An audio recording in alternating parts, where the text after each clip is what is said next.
मैं Kavita Totla, lecturer in Hindi, government of Rajasthan. सभी भावी शिक्षकों को राधे राधे, हरे कृष्णा। ये वीडियो मेनली इसीलिए बनाया गया है ताकि आप सभी के सारे डाउट्स, सारे कन्फ्यूज़न जितने भी हैं वो क्लियर हो जाए कि फर्स्ट ग्रेड और सेकंड ग्रेड जिसकी भी अब आप तैयारी करने जा रहे हैं तो उस तैयारी के लिए कहाँ से पढ़ें, कैसे पढ़ें। हालांकि मैंने पहले वीडियो बना दिए और अभी मैंने वीडियो पोस्ट किया ही है जिसमें मैंने फर्स्ट ग्रेड के जीके के पेपर को कैसे पढ़ना है, कहाँ से पढ़ना है, पूरा जो पाठ्यक्रम है वो हिंदी में आपको प्रोवाइड करवा दिया। सेकंड ग्रेड की रणनीति मैं दे चुकी हूँ कि कैसे आप जीके और हिंदी को कवर करेंगे एक एक दिन के टारगेट से। 26 और 27 तारीख का टारगेट मैं दे चुकी हूँ और आगे का टारगेट सभी विद्यार्थियों पर निर्भर है कि उन्हें कम चाहिए, ज़्यादा चाहिए, वो सारा। तो यदि आप पहली बार मुझे सुन रहे हैं तो मेरे चैनल को सब्सक्राइब करें, बेल आइकन को प्रेस करें, क्योंकि आरपीएससी एग्ज़ाम्स की तैयारी इस यूट्यूब चैनल पर करवाई जा रही है और हिंदी के जितने भी विद्यार्थी हैं वो सभी यहाँ पर जुड़कर अपनी तैयारी को बहुत ही मजबूती दे सकते हैं। मेरा टेलीग्राम जो चैनल है, यहाँ पर इस यूट्यूब चैनल पे मैं जो पढ़ाती हूँ वो उस टेलीग्राम चैनल पर एज ए PDF फॉर्म में मैं भेजती हूँ और जितने भी नोट्स हैं, जितना भी मैटर है वो निःशुल्क वहाँ पर पोस्ट किया जाता है। बहुत सारे स्टूडेंट्स ने मुझसे जुड़कर उन सभी नोट्स को प्राप्त किया है, अपने हाथों से लिखा है और या फिर उनके प्रिंट आउट निकलवाए हैं और जैसा जैसा मैंने कहा वैसा वैसा बहुत सारे विद्यार्थियों ने किया तो उनको रीट के एग्ज़ाम में बहुत सारा फ़ायदा भी मिला है, क्योंकि रीट में NCERT, RBSE इनकी बुक्स और पुराने वर्षों के आए हुए पेपर का शोध, ये 3 चीज़ें ही मैंने मेनली इन्हीं पे मेरा जोर था, पूरा फोकस था। यही मैंने बताया। जो विद्यार्थी जुड़े हैं दिल से उन्होंने इस काम को किया है और परिणाम भी उनके सामने है। फिर से आप सभी के कन्फ्यूज़न को दूर करने के लिए एक ये वीडियो है कि RBSE और NCERT की जो बुक्स है वो आपके सिलेबस को कैसे कवर करती है। तो मैंने NCERT और RBSE इन किताबों की जो अनुक्रमणिका है, जो अंदर के पेजेस हैं, उन सभी को लिया है ताकि आपको खुद को पता चले कि हाँ, हम इधर उधर अनावश्यक दौड़ते फिरते हैं, हम ऐसे ही मार्केट में गाइड के पीछे दौड़ते हैं, हम ऐसे ही यूं ही घूम रहे हैं, जबकि सारी की सारी चीज़ें हमारे पास है, हम उसे पढ़ सकते हैं। शॉर्टकट नहीं अपनाना है, मैं हमेशा कहती हूँ, आज फिर कहूँगी, क्योंकि आप शॉर्टकट के चक्कर में ही किसी गाइड के पीछे भागते हैं या किसी कोर्स के पीछे भागते हैं। आप करिए, आप गाइड भी लीजिए, अगर आपको अनकम्फर्ट लगता है आप कोर्स भी लीजिए, लेकिन साथ ही साथ इन किताबों को ज़रूर चलाइए। और ऐसा नहीं है कि ये पूरी की पूरी आपको पढ़नी है, ऐसा कभी नहीं होता है। एक विद्यार्थी को लगता है कि 6ठी, 7वीं, 8वीं, 9वीं, 10वीं, 11वीं, 12वीं यदि हम ये सब करने बैठेंगे तो फिर तो हमें साल 2 साल चाहिए। बिल्कुल मैं इस बात को मानती हूँ कि यदि आप प्रॉपर वे में किसी भी एग्ज़ाम की तैयारी कर रहे हैं तो फिर आपको साल भर से 1.5 साल की तैयारी चाहिए ही चाहिए, क्योंकि बातों से सिलेक्शन नहीं होते। और ये एक कड़वी सच्चाई है कि हमें शॉर्टकट अपना के और सिलेक्शन लेना है, लंबे समय तक हमें नहीं चलना है। और यही होता है। अभी जो रीट का पेपर हुआ है वही विद्यार्थी इस पात्रता को हासिल कर पाएंगे या तो वो लंबे समय से रीट पे ही चल रहे थे या फिर जिन्होंने 5-6 महीने पूरा फोकस रीट पे किया। अब होता क्या है कि पहले तो हम फर्स्ट ग्रेड कर रहे थे या हम सेकंड ग्रेड कर रहे थे, बीच में आ गई रीट, हमने महीने 2 महीने 1.5 महीना रीट को दे दिया। अब आज हम कह रहे हैं हे भगवान हमारी पात्रता निकाल देना या हे भगवान हमें सफल कर देना। क्यों करेगा भगवान आपको? अगर आपको सफल कर देगा या जो भी विद्यार्थी है जिसने महीने 1.5 महीना पढ़ा है, तो फिर जो 3 साल से पढ़ रहा है, जो 2 साल से पढ़ रहा है, जो पिछले साल भर से जिसने अपना सब कुछ केवल रीट को दिया है, वो क्या मूर्ख है क्या भाई? पागल नहीं है वो। तो फिर जिस एग्ज़ाम की तैयारी आप कर रहे हैं ना, पूरा डिवोट होके कीजिए, पूरे डेडिकेशन से कीजिए, अपनी जान दीजिए।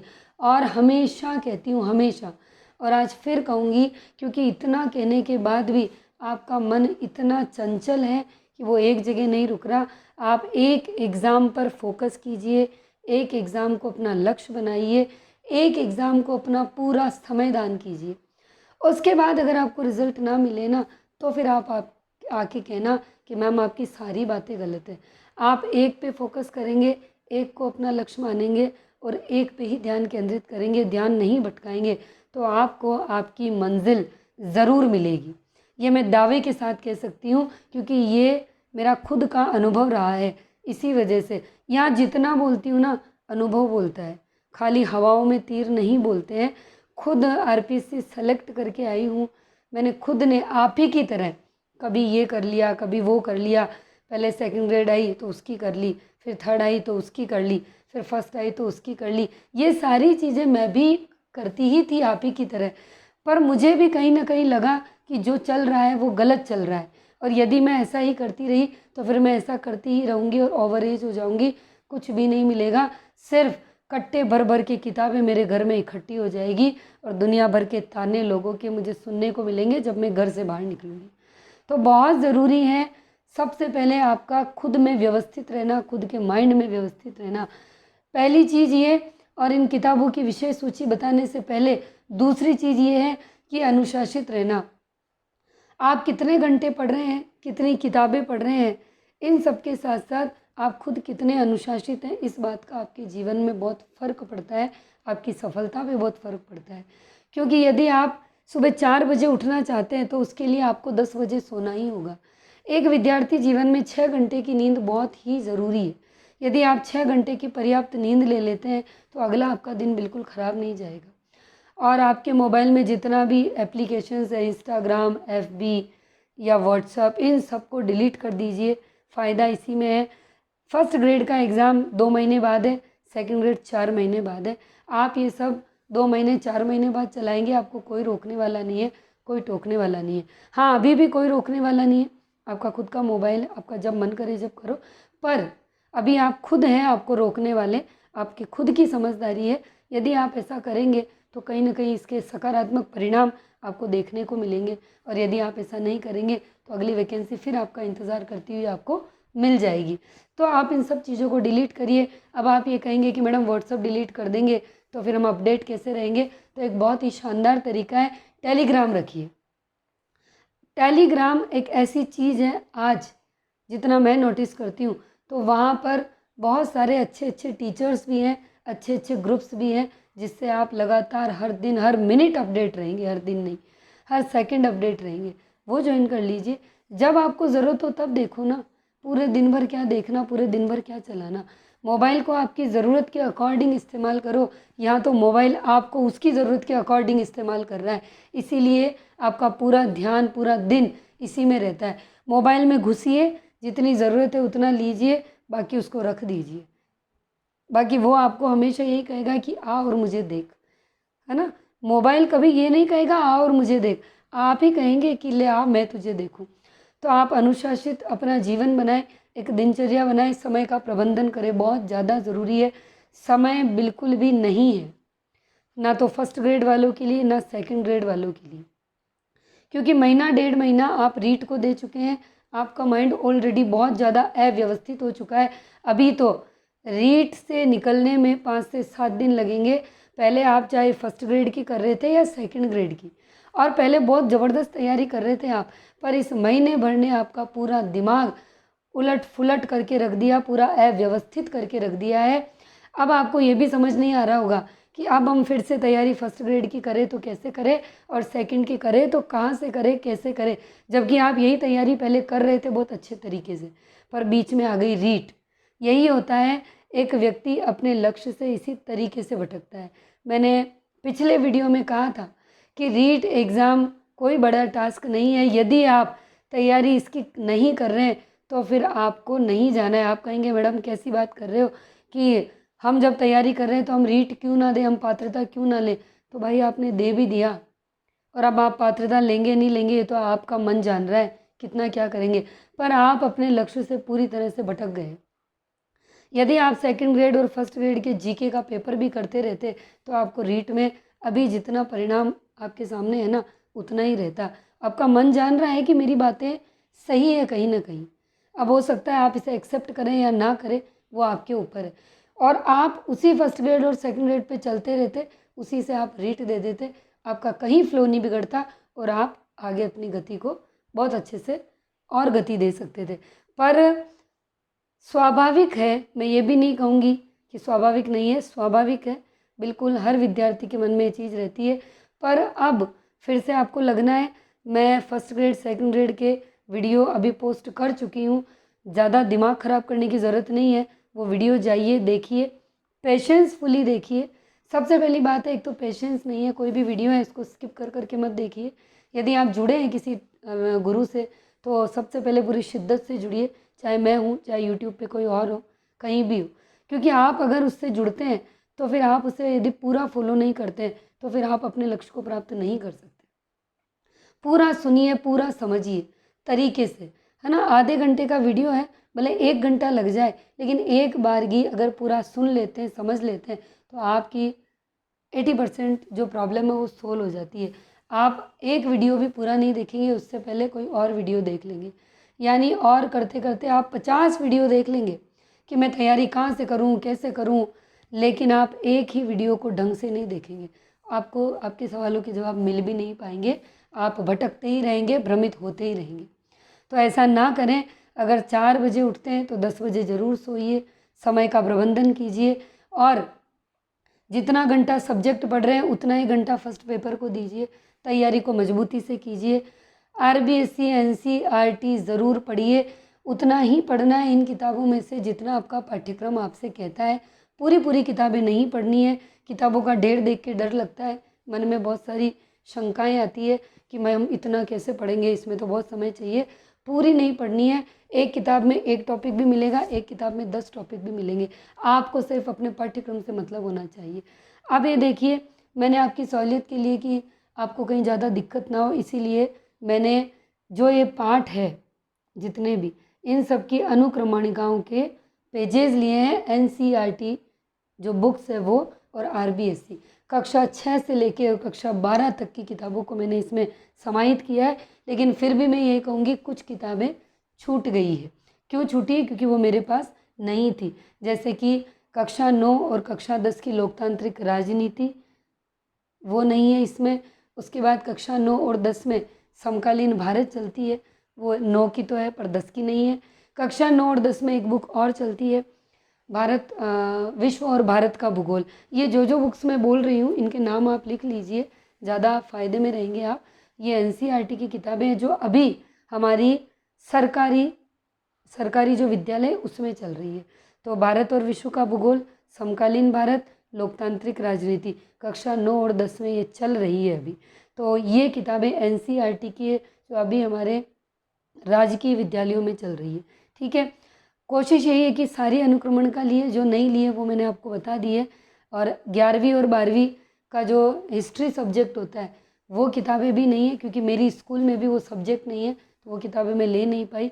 पर यदि आपको कक्षा 11 और 12 की हिस्ट्री विषय जो पर्टिकुलर जो विद्यार्थी लेता है ना हिस्ट्री सब्जेक्ट, वो अगर मिल जाए तो वो भी लीजिए। मैंने ज्योग्राफी की ली है क्योंकि मेरे स्कूल में ज्योग्राफी है, तो मेरे स्टूडेंट्स ने ले रखी है, तो मैंने उनके लिए। तो मैं आपको बस ये बता देना चाहती हूँ कि आपका पूरा सेकंड ग्रेड हो चाहे आपका फर्स्ट ग्रेड हो, कोई सा भी ग्रेड हो, सारा का सारा ग्रेड का जो भी पाठ्यक्रम है वो हमारी एनसीईआरटी और माध्यमिक शिक्षा बोर्ड कवर करती है। आप खुद देख लीजिए, सौरमंडल में पृथ्वी, अक्षांश देशांतर, पृथ्वी की गतियाँ, मानचित्र, पृथ्वी के परिमंडल, पृथ्वी के प्रमुख स्थल रूप, हमारा भारत देश। ठीक है, भारत, जलवायु, वनस्पति और वन्य प्राणी, ये हो गया। अब इसमें आप ये कहेंगे भाई इनके क्या क्या है, कहीं कहीं बुक्स के नेम आपको लिखा होगा कौन सी क्लास की है, क्या नाम है, कहीं कहीं नहीं भी है। आप मार्केट जाएं तो ये अनुक्रमणिका की पीडीएफ मैं टेलीग्राम पर भेज दूंगी, आप साथ में लेके जाएं, ताकि जब भी कभी कोई बुक्स लाए ना तो आपको ऐसे उस बुक को चेक करके लाना है। खाली यूं नहीं कि दुकान गए कि भैया मुझे तो एनसीईआरटी और माध्यमिक शिक्षा बोर्ड 6ठी से 12वीं की दे दो, है ना। अंदर का संस्करण भी देखना है कि संस्करण का, जैसे ये संस्करण 2020 का है, अभी 2022 चल रहा है। ठीक है, 22 ना मिले तो कम से कम 2021 तो ले ही आए। तो संस्करण भी ज़रूरी है, पेज को खोल कर देखें हमेशा, ऐसे ही किताबें उठा के ना लाएं। अगर आप ऑनलाइन भी मंगा रहे हैं अमेज़ोन से, फ्लिपकार्ट से, तो वहाँ पर भी उसके डिस्क्रिप्शन में संस्करण लिखा हुआ आता है, उसे भी आप चेक करें, फिर ही आप किताबों को ऑर्डर करें। भारत का आकार और स्थिति, ये देखिए, आकार और स्थिति, भारत का भौतिक स्वरूप, अपवाह, जलवायु, प्रकृति, वनस्पति, वन्य प्राणी, जनसंख्या। यानी इन किताबों के अंदर सब कुछ है, यदि आप पढ़ना चाहें तो। अगर आप कहीं से गाइड भी लाएंगे ना, तो भी वो 1000 पेज की गाइड होगी, उसको भी आपको पढ़ना ही पड़ेगा, और इन सब किताबों को मिलाएंगे तो भी उतने ही पेज होंगे। तो बस फ़र्क इतना सा है कि ये किताबें अलग अलग दिख रही है और वहाँ पर गाइड एक साथ। हो सकता है आपको मेरी आवाज़ कम आ रही हो, तो मेरा गला बैठ चुका है, क्योंकि कल स्कूल में भी बहुत पढ़ाया, फिर आपके लिए 4-4 घंटे काम किया, वहाँ पर भी बोलना पड़ा, फिर से एक नया वीडियो। तो मैं पूरे शिद्दत के साथ आपसे जुड़ी हूँ, लगी हूँ। वीडियो को लाइक ज़रूर कीजिए, कमेंट सेक्शन में ज़रूर बताया कीजिए कि आपको ये वीडियो कैसा लगता है, कितना आपके लिए हेल्पफुल रहता है। और हिंदी में ही टाइप करें, ज़्यादा अच्छा लगता है मुझे, क्योंकि जो भी विद्यार्थी जब कभी मुझे हिंदी में कमेंट करते हैं तो मुझे इतना अच्छा लगता है कि मैं स्क्रीनशॉट लेके मेरे स्टेटस पे उनको ज़रूर लगाती हूँ। अगला देखिए, भूगोल एक विषय के रूप में कक्षा 11 की किताब है। पृथ्वी की उत्पत्ति, विकास, आंतरिक संरचना, महाद्वीप, महासागरों का वितरण। अब ऐसा नहीं कि आपको पूरी किताब पढ़नी है, इसमें से आपको वही पढ़ना है जो आपके पाठ्यक्रम में है ना, फर्स्ट ग्रेड हो या सेकंड ग्रेड हो। खनिज, शैल, भू आकृतिक प्रक्रियाएं, भू आकृतियाँ, उनका विकास, वायुमंडल का संगठन, संरचना, सौर विकिरण, ऊष्मा संतुलन, वायुमंडलीय परिसंचरण, मौसम प्रणालियाँ, वायुमंडल में जल, विश्व की जलवायु, जलवायु परिवर्तन, महासागरीय जल संचलन, पृथ्वी पर जीवन, जैव विविधता संरक्षण। ये जैव विविधता और संरक्षण जो है, ये फर्स्ट ग्रेड के जो विद्यार्थी हैं उनके जीके के पेपर में सामान्य विज्ञान करके है, जिसमें से पहले 5 प्रश्न आते थे, अभी का अंक विभाजन नहीं है, उनमें आपके जैव विविधता का एक टॉपिक है विज्ञान के अंदर, आप उसे यहाँ से भी कवर कर सकते हैं।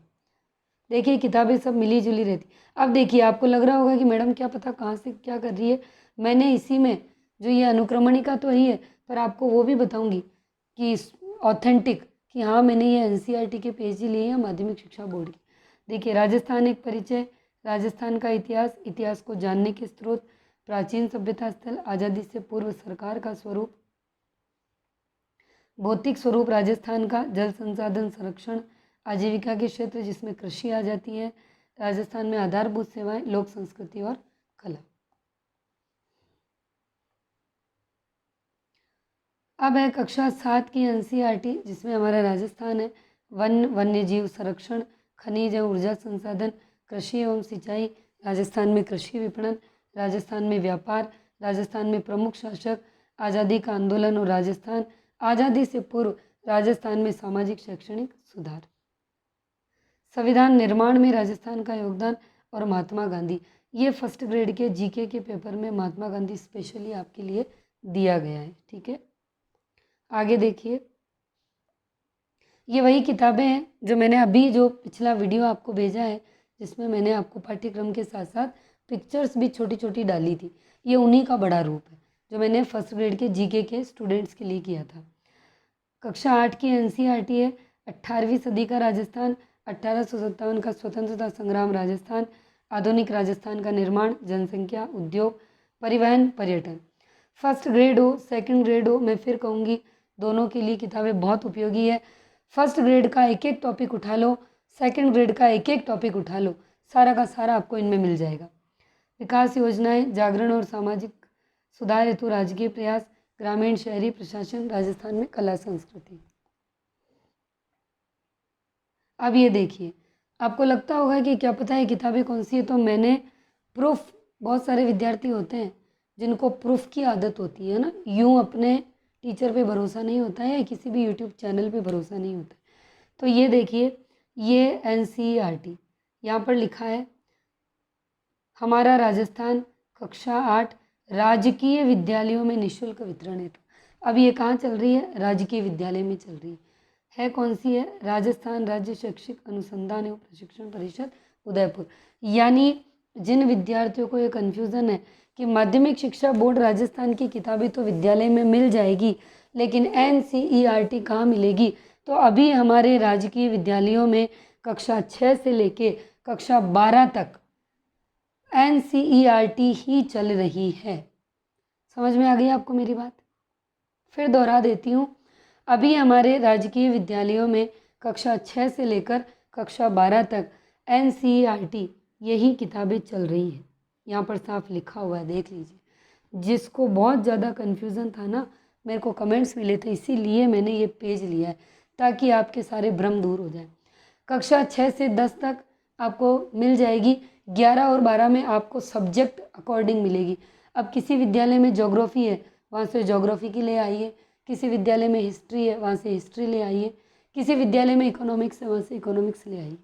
ठीक है, ये आपको करना होगा। थोड़ी सी भागदौड़, थोड़ी सी मेहनत, और नहीं हम पैसा खर्च कर सकते हैं तो फिर तो इतना सा मार्केट से करना ही पड़ेगा। ठीक है, अब देखिए ये कक्षा 8 की बुक, सामाजिक विज्ञान एनसीईआरटी।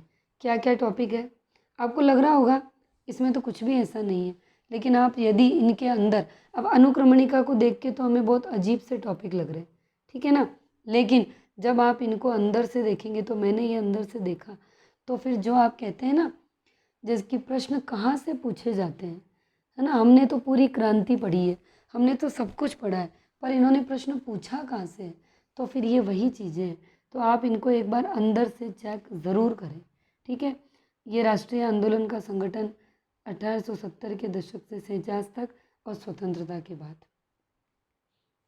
मेरे ख्याल से आपको समझ में आ गया होगा। ये देखिए, है ना, ये वही है एनसीईआरटी। कब, क्या, कहाँ और कैसे, ये है ना, नए साम्राज्य, राज्य, इमारतें और चित्र, ये सारे। विविधता की समझ, विविधता का भेदभाव, पंचायती राज, ये आपके सेकंड ग्रेड में है ना, गांव का प्रशासन, नगर प्रशासन। ठीक है, आगे देखिए, एनसीईआरटी की किताबें ही चल रही है अभी तक। नए राजा, उनके राज्य, दिल्ली के सुल्तान, मुगल साम्राज्य, शासक, इमारतें, सब कुछ भरा पड़ा है। 18वीं शताब्दी से नए राजनीतिक गठन, हजारों वर्षों के दौरान हुए परिवर्तनों की प्रथा। ये वो टॉपिक्स हैं जहाँ पर आपको नहीं लगता है परीक्षा में ये प्रश्न आया कहाँ से, कभी देखा ही नहीं, कभी सुना ही नहीं, इतना पढ़ा लेकिन ये तो कभी देखे ही नहीं। 4 ऑप्शन आते हैं, प्रश्न पढ़ा हुआ है, पर चारों ऑप्शन कहाँ से आए, ऑप्शन तो कभी ऐसे देखे ही नहीं। तो ये वही शोध है, ये यहीं से देखने को मिलते हैं। अब देखिए, ये मैंने फिर लिया है आपके लिए ताकि आप फिर भ्रमित ना हो। ये कक्षा 9 की समकालीन भारत प्रथम है, राजकीय विद्यालयों में निःशुल्क वितरण, और बुक किसकी है, एनसीईआरटी। और ये देखिए माध्यमिक शिक्षा बोर्ड, यानी जिनको ये डाउट है ना कि माध्यमिक शिक्षा बोर्ड कहाँ मिलेगी, एनसीईआरटी कहाँ मिलेगी, क्या माध्यमिक शिक्षा बोर्ड अलग है, क्या एनसीईआरटी अलग है, मेरे भाइयों और बहनों, मेरे भावी अध्यापक और अध्यापिकाओं, अभी जो राजकीय विद्यालयों में जो है ना, वो एनसीईआरटी ही चलने लग गई। बस आप नया लेकर आइए। ये देखिए, माध्यमिक शिक्षा बोर्ड, राष्ट्रीय शैक्षिक अनुसंधान, राजस्थान राज्य पाठ्यपुस्तक मंडल, और लिखा है कि राजकीय विद्यालयों में निःशुल्क वितरण। मुझे लगता है सारी समस्याओं का समाधान हो चुका है। ये है भौतिक भूगोल के मूल सिद्धांत, कक्षा 11 के लिए राजकीय विद्यालयों में। मैंने पेजेज इसीलिए लिए ताकि आप कंफ्यूज ना हो। उम्मीद करती हूँ आपको समझ में आ रहा होगा। ये सारे टॉपिक हैं, भारत की स्थिति, संरचना, भू आकृति, अपवाह तंत्र, जलवायु, प्राकृतिक वनस्पति, मृदा, प्राकृतिक संकट, आपदाएं, है ना, और जो आपके काम के है बस वही पढ़ने, नहीं है तो नहीं पढ़ने। ये राज्य, और ये राज्य की जनसंख्या यानी राजस्थान की जनसंख्या। ठीक है, जो सिलेबस में है बस वही पढ़ो, बाकी मत पढ़ो। ये पूरा का पूरा है, जनसंख्या, वितरण, घनत्व, वृद्धि, भू संसाधन, कृषि, जल संसाधन, खनिज ऊर्जा, निर्माण उद्योग, परिवहन, संचार, अंतर्राष्ट्रीय व्यापार, फिर से जनसंख्या, वितरण। ठीक है ना, ये सारी चीज़ें अंदर से खोल के भी देखना, ऐसा नहीं कि अनुक्रमणिका देख के किताब छोड़ दें, खोल के देखें, पता चले कि क्या है। ये है कक्षा 9 की राजस्थान माध्यमिक शिक्षा बोर्ड की सामाजिक विज्ञान, जो मैंने पिछले वीडियो में इनकी छोटी छोटी सी पिक्स ली थी। ये देखिए, विश्व की प्राचीन सभ्यताएं, ये सब मैं आपको उसमें बता चुकी हूँ, ये सारा मैंने आपको बता दिया था। इसमें से आपको वही पढ़ना है जो आपके पाठ्यक्रम में है। ये कक्षा 10 की सामाजिक विज्ञान है, राजस्थान माध्यमिक शिक्षा बोर्ड। इसमें गुप्त काल, मौर्य काल, दिल्ली सल्तनत, ये आपका एक टॉपिक जीके में फर्स्ट ग्रेड में ऐड हुआ है ना, और ये आपके सेकंड में भी है और फर्स्ट में भी है ना, ये आपके सेकंड ग्रेड में भी है, फर्स्ट ग्रेड में भी है। ये वाली चीज़ भी सेकंड ग्रेड में भी है, फर्स्ट ग्रेड में भी है। अब यहाँ देखिए, ये फर्स्ट ग्रेड में है केंद्र सरकार यानी भारतीय राजनीति, और ये पूरा का पूरा राज्य सरकार ये सेकंड ग्रेड में, और ये फर्स्ट ग्रेड में। यानी ये पूरा का पूरा टॉपिक आपका, ये तो फर्स्ट ग्रेड के विद्यार्थियों के लिए भारतीय राजनीति को कवर करता है, और ये सेकंड ग्रेड के विद्यार्थियों के लिए आपकी जो राजस्थान की राजनीति है, जो राजस्थान की आपका संविधान है, उसको कवर करता है। ठीक है ना। ये आपके वापस वही खनिज और ऊर्जा संसाधन, कृषि, जल प्रबंधन, सारा फर्स्ट ग्रेड हो या सेकंड ग्रेड, विनिर्माण उद्योग, पूरा कोई सा भी ग्रेड हो सभी को कवर कर रहा है, जिसमें आपके सारे उद्योग धंधे आ चुके हैं। राजस्थान की जनसंख्या नीति, परिवहन, संचार, अगर इकोनॉमिक्स से रिलेटेड भी कोई टॉपिक है आपके इसमें, है ना, सेकंड ग्रेड में, फर्स्ट ग्रेड में तो नहीं है। आर्थिक अवधारणा, नियोजन, भारतीय अर्थव्यवस्था की समक्ष चुनौतियाँ, मुद्रा, वित्तीय निर्धनता, बेरोजगारी, सब कुछ है इसमें। ऐसी कोई चीज़ नहीं है जो आपके इसमें नहीं है। मतलब हर एक चीज़ है इन किताबों में, बस हमें घुस के देखने की ज़रूरत है। ये देखिए कक्षा 9 की राजस्थान का स्वतंत्रता आंदोलन व शौर्य परंपरा, ये अभी जो हमारी चल रही है, पूरे के पूरे सिलेबस कवर करती है। 57 की क्रांति, राजस्थान की क्रांतिकारी, राजस्थान के प्रमुख किसान आंदोलन, जनजाति आंदोलन, जन जागृति, एकीकरण, शौर्य परंपरा, है ना। उसके बाद है ये कक्षा 10 की है, वो कक्षा 9 की थी, ये कक्षा 10 की है। राजस्थान का इतिहास, लोक प्रमुख संत, लोक देवता, उत्सव, त्यौहार, मेले, वस्त्र, आभूषण, चित्रकला, लोककला, स्थापत्य शिल्प के आयाम, लोक संगीत, लोक नृत्य, लोकनाट्य, भाषा, साहित्य, पर्यटन, व्यक्तित्व। आपको देख के ही लग रहा होगा कि जैसे सिलेबस का एक एक टॉपिक ही इन किताबों से उठा दिया है सिलेबस बनाने वाले ने, है ना। आपको खुद को लग रहा होगा। तो हाँ, सिलेबस इन्हीं से बनता है, पाठ्यक्रम किसी गाइड से नहीं बनता है, कहीं से भी नहीं बनता है। पाठ्यक्रम हमेशा इन्हीं किताबों से बनता है। और आप पाठ्यक्रम को साथ रख के ये वीडियो देख रहे होंगे तो आपको लग भी रहा होगा कि वाकई में यूँ का यूँ उठाया हुआ है। तो ये मैंने आपको बुक्स बता दी सारी की सारी, है ना। आप जब भी बाज़ार जाएँ तो अनुक्रमणिका की ये PDF में भेज दूँगी, आप इसे लेके जाएँ, बहुत बेनिफिट में रहेंगे। तो बहुत ज़रूरी है ये सब पढ़ना, क्योंकि ये NCERT है जो अभी हमारे राजकीय विद्यालयों में चल रही है। ये मैंने आपको आपकी सहूलियत के लिए बता दिया। कैसा लगा वीडियो कमेंट सेक्शन में ज़रूर बता के जाएँ, लाइक ज़रूर करके जाएँ जाने से पहले, और ज़रूर बताएं। ठीक है। राधे राधे, हरे कृष्णा।